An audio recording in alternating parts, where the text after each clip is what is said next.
Hello, good morning. So this time I'm discussing the topic land art. So first, what is land art? Land art, which is also known as earth art, was usually documented in artworks using photographs and maps which the artist could exhibit in a gallery. Land artists also made a land art in the gallery by bringing in the material from the landscape and using it to create installation. So, ang land art o tinatawag na earth art ay usually document by sa paggagamit ng photographs or picture. So, next we proceed now to the 5 artists of land art and their artwork. So, first is si Robert Smithson. So, sino nga ba si Robert Smithson? Robert Smithson was an American artist known for sculpture and land art who often used drawing and photography in relation to the spatial arts. His work has been internationally exhibited in galleries and museums and is held in public collection. So, ano nga ba yung work ni Smithson? So, the artwork of Robert Smithson is the spiral jetty. So, what do you mean by the spiral jetty? So, ang spiral jetty is a tribute to the daring and imagination of the artist who goes from concept to actual product. The fact that it is done at all is often what constitutes its signifies. So, si spiral jetty is an earthwork sculpture constructed in April 1970, and that is considered to be the most important artwork of American sculptor Robert Smithson. So, si Smithson documented the construction of the sculpture in a 32-minute color film, also titled A Spiral Jetty. Okay. Next is si Nancy Holt. Nancy Holt was an American artist most known for her public sculpture, installation art, concrete poetry, and land art. Throughout her career, Holt also produced works in other media, including film and photography, and wrote books and articles about art. Holt's most recognized artwork is the Sun Tunnels. So, yung artwork niya is Sun Tunnels. So, Sun Tunnels 1973 to 1976 is a large-scale installation in Utah Rift Basin Desert, a 4-hour drive from the UMFA. It consists of 4 large concrete cylinders arranged on the desert floor in a cross pattern that align with the sunrise and sunset on the summer and winter solstice. In addition to this perfect solar framing, each of the cylinders is pierced with smaller holes representing the stars of 4 constellations. So, Draco, Perseus, Columba, and Capricorn. Holt's design allows for an ever-changing play of light and shadow upon the surfaces of her work.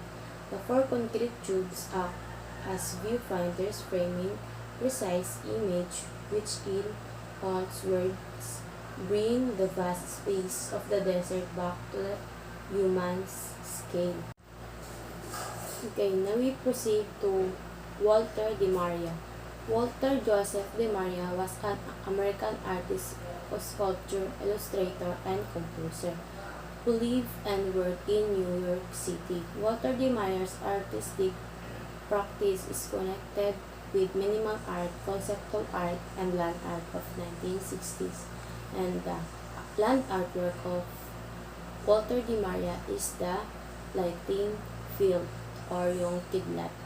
So, lighting field 1977 is a grid of the 1 mile by 1 kilometer installed in a remote area of the New Mexico desert. The grid consists of 400 polished stainless steel poles measuring over 20 feet tall and with a pointed tip defining a horizontal plane, the point of attraction for lightning strikes. So next is si Michael Heiser. Who is Michael Heiser? So Michael Heiser is an American land art specializing in large-scale and site-specific sculptures, working largely outside the confines of the traditional art spaces of galleries and museums.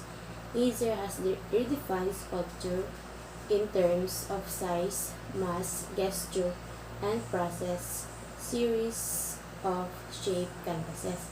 So his artwork is named of series of shape canvases. So through his monumental excavation and constructions, laser analysis scale of forms to build works, evoking fear and at the same time capable of outlasting humanity.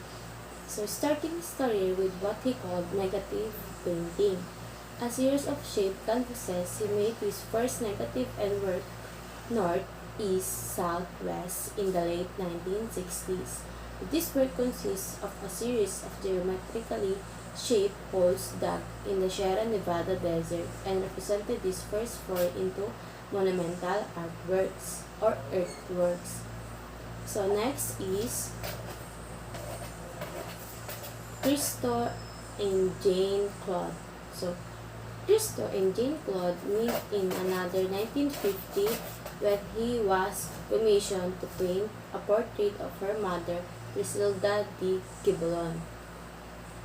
Their first show in Cologne, 1961, showcased the three types of artworks for which they would be known: rough items, oil barrels, and ephemeral large-scale works. So the work of Christo and Jane Claude is the fabric and plastic. So the practice of transformative wrapping is the signature of this land art couple. Through breathtaking scale and monumental display of fabrics and plastics, they have created numerous visually impressive and often controversial outer large-scale works, with the aim to completely transform landscape into the entirely new environment and sculpture form, and to elicit an immediate and powerful aesthetic impact in the visitor, consisting of both the sublime and joy in beauty. A temporary outer sculpture have forced a reconsideration of land art's potential and impact. So that are the 5 land artists and their artwork. So thank you for listening. God bless and goodbye.